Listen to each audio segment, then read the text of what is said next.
Zeus Bro, give me a pound. What's up, guys? Gonna throw together a quick little pre-workout meal. Just going to do some chicken breast right here and some white rice. Probably throw some sauce in there, maybe some black beans or salsa. And that's it. Gonna hit the gym in about an hour and a half with Brittany. See if we can get some footage, and we'll catch up with you in a little while. I decided for a little bit more extra carbs and a little bit of fat, we're gonna go with some of the cinnamon raisin swirl peanut butter and just throw it on a rice cake real quick. Macros for the peanut butter, a little different than regular peanut butter. Lower in fat, a little bit higher in carb. So you're getting 11 grams of fat, normally peanut butter is 16, and 13 carbs. So we're just gonna go with a half a serving right there. Alright, so here's a pre-workout meal that I'm eating right now, like I just showed you. Got the chicken and rice in a bowl right there with some hot sauce. Rice cake with the cinnamon swirl peanut butter, and just sitting down watching this new BioLane video log talking about, is your weight loss dieting making you fatter? So pretty interesting video so far, about 20 minutes in, about 10 minutes left to go. So gonna watch that, eat this, do a little bit of editing, and then hit the gym. So we'll see if we can get some footage in the gym for you. Here we go, starting it off, Brittany doing some lat pull downs. This was actually week 4 of phase 1, training day number 5. So this is the final workout in phase 1 before we start up phase 2 with the strength guys. Last week I was working with 5 sets of 10 on the lat pull down for 150 pounds.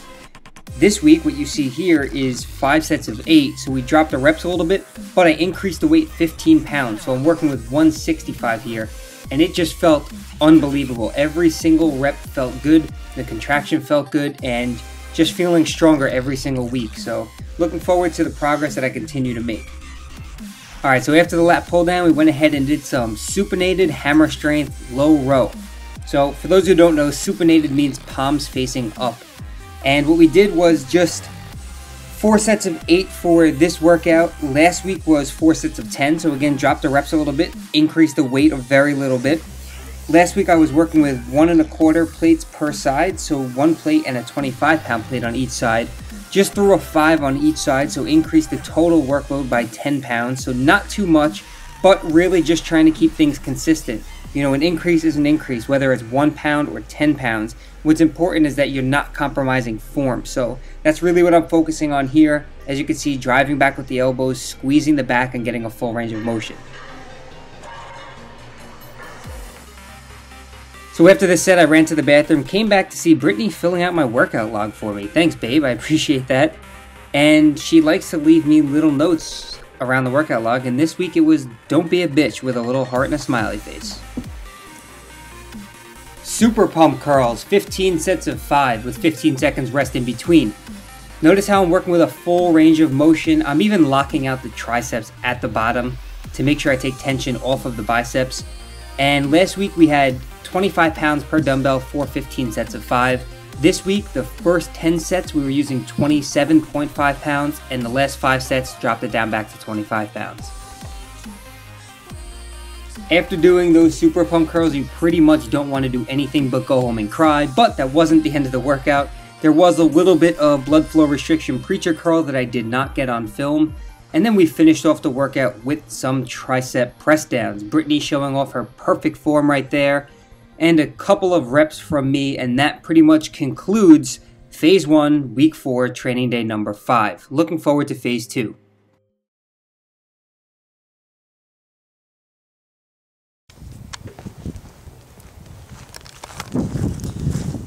What's going on, guys? It is December 11th, and I have to open the car so Brittany can't get in. We're about to head off to do some Christmas shopping. Not sure how productive we're going to be. Hopefully we get some good stuff. Hopefully there's some good sales. Hi. But yeah, we're gonna head out and yeah, Glasses. we're gonna wear our glasses. How do they look? Let me see. They look like a No, take them fucking off. stupid ass. So in the middle of our Christmas shopping, we decided we were getting hungry, so we stopped at the vitamin shop, and we're gonna go run inside and probably pick up some Quest bars. Still have a gift card with like 15 bucks on it, so what better to get, right? Alright, so we picked up these 3 Quest bars. This is one of Brittany's favorites, the strawberry cheesecake. Then we got one of these double chocolate chunks.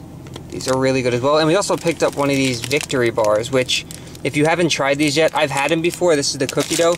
Very similar to the Quest bar, as they have 20 grams of fiber per bar. So similar macros to the Quest bar, a little bit different consistency, but I don't know, I just always like to try something different. I've had every Quest bar hundreds of times, and I don't really get sick of them. I just love protein bars. They're just expensive, so that's why I use the gift card to buy them. But hopefully Quest will see this video, and they'll sponsor me, or they'll send me free stuff. But that's it. We're going to eat these, finish up the rest of our Christmas shopping, and probably catch up with you guys later.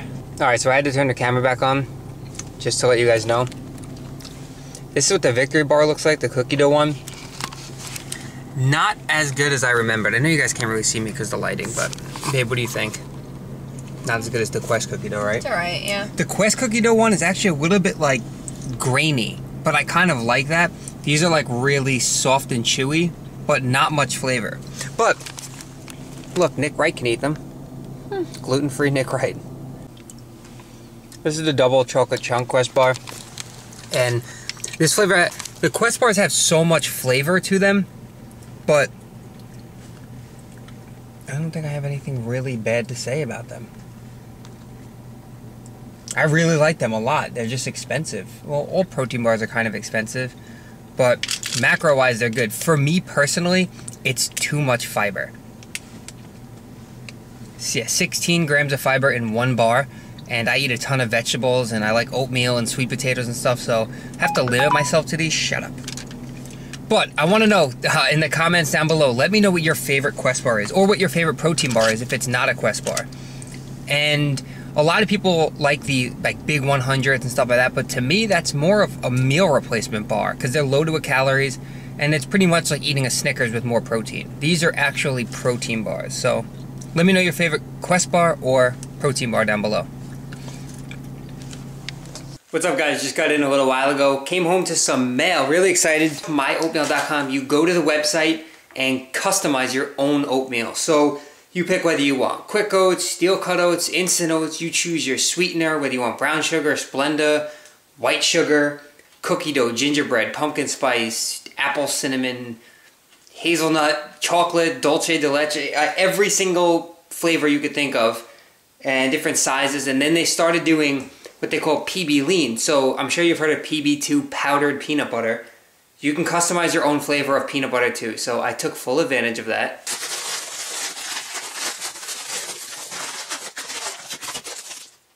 So this is pretty much the order. They come in these resealable kind of Ziploc type bags. Again, myoatmeal.com. Peanut butter is powdered. So once you mix it with liquid, whether it be water or a little bit of milk, it turns into a peanut butter consistency. And the flavors I got were cookies dough, so that's cookie dough flavored. You get to name it yourself, so you name your own blend, which is cool. And the macros actually, when you're adding the flavoring and all that, on the screen on the website, it calculates the macros according to what you put in it. So macros are there. So we got cookies dough. We got Boo Boo's butter. That's for Brittany. This is Bananas Foster's. So obviously we made a little bit of joke. We're from New York, so we got Bananas Foster's. So we got that. We got the cookies dough. And then the OG PB dough. So this is just original peanut butter. This is the OG. The regular, basic peanut butter flavored. So had to get the original peanut butter because I just love the regular taste of peanut butter. And like I said, millions and millions of combinations, so check out the website. I'll just throw a link on the screen for you and in the description box below if you want to visit them and check them out. Buffalo chicken pizza, regular cheese pizzas. Boom. All right, let me close this so they cook. So, I was getting a little bit hungry. A lot of people ask, what kind of pitas am I using for the pizza? Now, I personally use this brand right here called Joseph's. And I've showed you some of the flatbread pizzas I've made before. They make those flatbreads as well, and they make wraps. These are just their flax pitas. Best macros I've seen so far on something like this. These are actually from Walmart. I think they have them at some other stores, but I got them at Walmart. You're only looking at 60 calories per pita with 2 grams of fat, 8 carb, 4 of which are fiber, and 6 grams of protein per pita. So I'm using 3 of them. That's only 180 calories for the 3 pitas together. And then from there, you can add whatever you want on there, whether it be chicken, pizza sauce, buffalo sauce, cheese, make breakfast style pizza, add egg, ton of different variety and options. So from here you're getting great macros, and then from there you can make it as fatty as you want. You can add avocado, olive oil, all of that. You can add high protein. I personally like to use, this is just regular pizza sauce from Walmart, and in a quarter cup it's only 1 fat, 4 carb, and 1 protein, and a quarter cup is actually a lot, enough to easily cover 2 of those pizzas. And then I also use buffalo sauce, which has no fat in it at all. So all 3 of those pizzas in there with reduced fat cheese that I'm using, a serving and a half of it, it's around like 350 to 400 calories for 3 pizzas. So that's with the chicken on it too. So it's really one of the most macro-friendly meals you can make, and you get to enjoy crunchy pizza. So that's exactly what I'm gonna do right now. Beautiful, these smell awesome, and the secret to cooking these pizzas is cook them right on the oven rack. Don't put them on a pan, don't put them on a tray, nothing. When they're directly on the rack, they get a lot more crunchy on the crust, so. What's going on, guys? Just tuned in a little while ago to The Real Talk Show. Anthony Colova of myoatmeal.com told me to check it out. He's actually going to be featured on the show. And they just started talking about why do coaches and trainers prescribe, like back in the day, you used to have football players do ballet to make them more agile and stuff. So I'm just going to comment, cartwheels help me deadlift, and let's see if they respond to my comment. I thought it was like a joke, okay? But it's not. He says if they can do things like that, then they can do. There's got to be the next thing with baseball. Well, Matty, here we go. Matty says that cartwheels help him deadlift. Could you do a cartwheel while deadlifting? I would love to see that. Yes!